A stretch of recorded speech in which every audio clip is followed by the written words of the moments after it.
EWS ను రక్షించుకోవడానికి వేసినటువంటి ఎత్తు మాత్రమే. సహజంగానే ముఖ్యమంత్రి గారు మనలాంటి వాళ్ళు పక్కన ఉండొద్దని కోరుకుంటాడు. ఎందుకు? తీన్మార్ మల్లన్న కాంగ్రెస్ పార్టీలో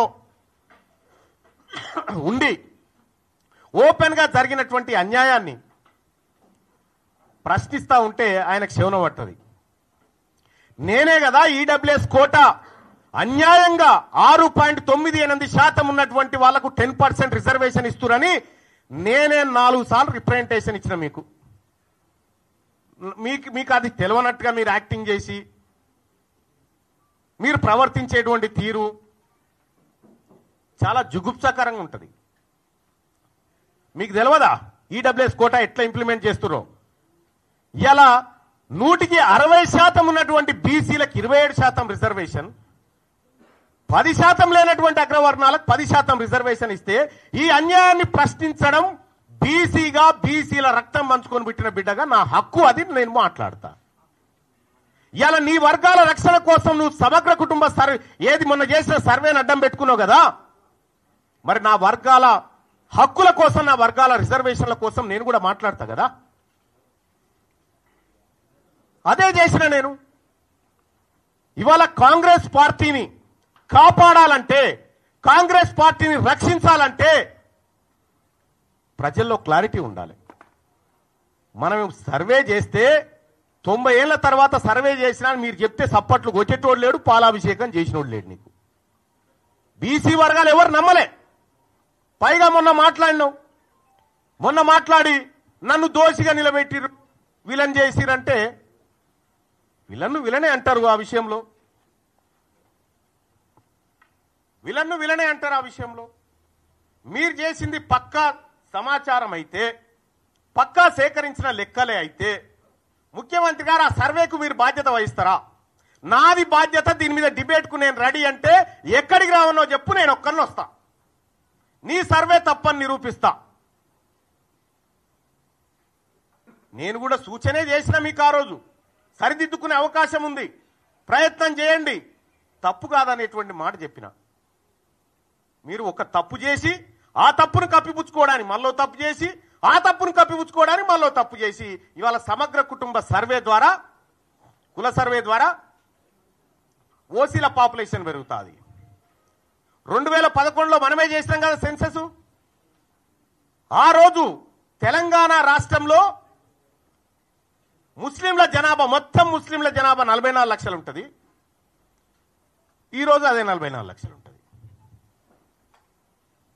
ఇది ఎట్లా సాధ్యం? ముస్లింలు ఎవరు పిల్లల్ని కనలేదా? మధ్యలో సమగ్ర కుటుంబ సర్వే వదిలేద్దాం, కేసీఆర్ చేసింది. మన సర్వేలే కంపేర్ చేస్తేనే ఎక్కడ పొంతం లేదు కదా. మరి అటువంటప్పుడు ముఖ్యమంత్రి గారు మీరు బాధ్యతాయుతమైనటువంటి పదవిలో ఉన్నారు.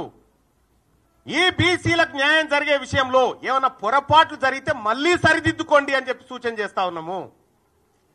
మళ్ళీ సరిదిద్దుకుంటే తప్పేమీ కాదు. ఇవాళ తీన్మార్ మల్లన్న సర్వేని వ్యతిరేకించిందంటే నేను ఒకే ఒక్క కారణం అని చేరేటప్పుడు కూడా చెప్పినా, మా తలలను లెక్క పెడతా అంటుండు, క్యాస్ట్ సెన్సస్ చేస్తా ఉంటుండు, మాకు 42% రిజర్వేషన్ ఇస్తా అంటుండు రాహుల్ గాంధీ గారు అని చేరినాం. ఆయన ఆలోచన మేరకు, రేవంత్ రెడ్డి గారు పిలుపు మేరకు కాదు కదా నేను చేరింది, ఆయన ఆలోచన మేరకు చేరినాం. అదే నాయకుడు రాహుల్ గాంధీ గారు పార్లమెంట్ లో మొన్న మాట్లాడుకుంటూ, ఓ బీసీ నాయకులారా, బీసీ ఎంపీలారా, మీకు అన్యాయం జరుగుతుంటే మీరు మాట్లాడరా అని చెప్పిండు. మరి ఆయన చెప్పిందే నేను చేస్తా ఉన్నా, ఆయన చెప్పిందే నేను చేస్తా ఉన్నా. చేస్తున్నటువంటి సందర్భంలో బీసీ ఉద్యమం బలపడతా ఉంది, బీసీలందరిని ఐక్యం చేస్తా ఉన్నారు. దీన్ని ఎట్లయినా అణచివేయాలనేటువంటి ఒక కార్యక్రమం చేస్తా ఉన్నారు. ఈ చరిత్ర ఇటువంటి ఓళ్ళని కొన్ని వందల మందిని చూసింది ఈ గడ్డ, ఈ నేల. అందరం ఎంతకాలం భూమి మీద బతకడానికి రాలే. ఇవాళ మనం ఒక పని చేస్తే తరతరాలు గుర్తుండాలి. గా బీపీ మండల్ గారు చేసిన పని, గా జయశంకర్ సార్ చేసిన పని, వాళ్ళు చేసిన పని తరతరాలు గుర్తుంటది. ఇప్పుడు మీరు పని చేస్తే మీ మంత్రులకే మీ పేరు యాదకొస్తలేదా? అందుకోసమే ముఖ్యమంత్రి గారు ఇది మిమ్మల్ని పరిపాలన చేయమని అప్పగించినటువంటి సందర్భంలో మీరు తీసుకున్న నిర్ణయం తప్పని చెప్పిన. తీన్మార్ మల్లన్న తగలబెట్టింది కులగణన సర్వే రిపోర్టు తగలబెట్టిన నేను. ఇలా తీన్మార్ మల్లన్న ఏం చేసిండో 2018లో 2011లో రాహుల్ గాంధీ గారు కూడా అదే చేశాడు. Manmohan Singh government UPA 2 government తీసుకొచ్చిన ఆర్డినెన్స్ చింపి చెత్తబుట్టలో బారేసిండు. ఇలా నేను చేసింది గదే. మన నాయకుడు రాహుల్ గాంధీ గారేమో మీరు నోరు విప్పండి మీకు అన్యాయం జరుగుతుంది అంటాడు. ఇక్కడనే మీరు నోరు ఇస్తా ఉన్నారు బీసీలై. ఇలా బీసీ నాయకులు మాట్లాడితే కోమటిరెడ్డి వెంకటరెడ్డి కోన్యాయం, రాజగోపాల్ రెడ్డి కోన్యాయం, వాళ్ళైతే చిన్నగానే తిట్టిరా నేను మిమ్మల్ని అన్నది కూడా లేదు. మళ్ళా మీరు చేసిన కార్యక్రమాన్ని వ్యతిరేకించిన, ప్రభుత్వ నిర్ణయాన్ని వ్యతిరేకించిన. కుద్దు రాజగోపాల్ రెడ్డి గారు అనే నువ్వు బ్లాక్ మెయిలర్ అని చెప్పి వెంకటరెడ్డి గారు 50 కోట్లు పెట్టి తెచ్చుకున్నావని తిట్టే. అంటే అంతర్గత ప్రజాస్వామ్యం అనేది కాంగ్రెస్ పార్టీలో అగ్రవర్ణాలకు ఉంటుంది కానీ అణగారిన వర్గాలకు ఉండదా? ఇవాళ మీరు ఏం చేయదలుచుకున్నారు కాంగ్రెస్ పార్టీని? ఈ కాన్స్టిట్యూషన్ ఏం చెప్తా ఉంది? Constitution of all India Congress party constitution ఏం చెప్తా ఉంది? కనీసం ఎవడన్నా బుర్రులోడు ఉన్నాడా? చదువుకున్నాడా ఎవరన్నా? ఇందులో ప్రభుత్వ నిర్ణయాన్ని వ్యతిరేకిస్తే పార్టీ నిర్ణయాన్ని ధిక్కరించినట్టు అని ఎక్కడ ఉందా? చూపెట్టుర్రి. మీ ఇంటెన్షన్ ఏంటంటే బీసీ ఉద్యమాన్ని లేవకుండా చేయాలనేటువంటి మీ ఇంటెన్షన్ ఏదైతే ఉందో మీరు ఆ భ్రమలలోనే ఉండురి. ఇవాళ బీసీలంతా చైతన్యవంతమై మేము ముందుకు పోతా ఉన్నాం. అలాగే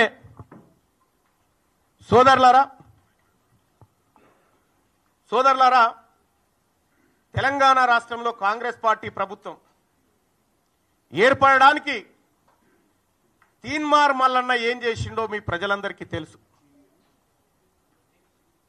కేసీఆర్ గారితోటి అప్పటి ప్రభుత్వంతో ఒక్కడినై పోరాడుతుంటే మీరంతా ఆడున్నారా? కాంగ్రెస్ పార్టీ కార్యకర్తలను పిట్టల లెక్క ఏరుతా ఉంటే ఆ రోజు క్యూ న్యూస్ వేదిక కాంగ్రెస్ పార్టీ కార్యకర్తలకు మరో గాంధీ భవన్ అయింది కదా. మీరు ఆడమన్నారు. అప్పుడు ఏడున్నారు మీరంతా?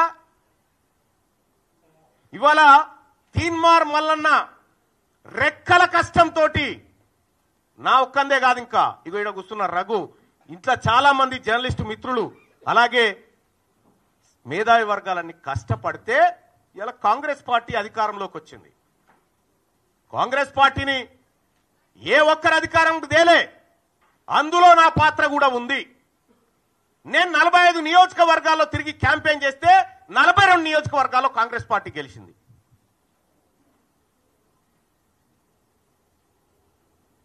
తీన్మార్ మల్లన్న ఏం చేసిన కాంగ్రెస్ పార్టీ కంటే నువ్వు కూర్చున్న కుర్చీ పునాది పడడానికి నేను తీన్మార్ మల్లన్నను కూడా కారణం. మరి మీకు జీర్ణించుకోలేక 2028లో బీసీ ముఖ్యమంత్రి అంటే మీకేమైనా ఇబ్బంది అవుతా ఉందా? మీకు ఇబ్బంది అయితే మేమేం చేయలేం.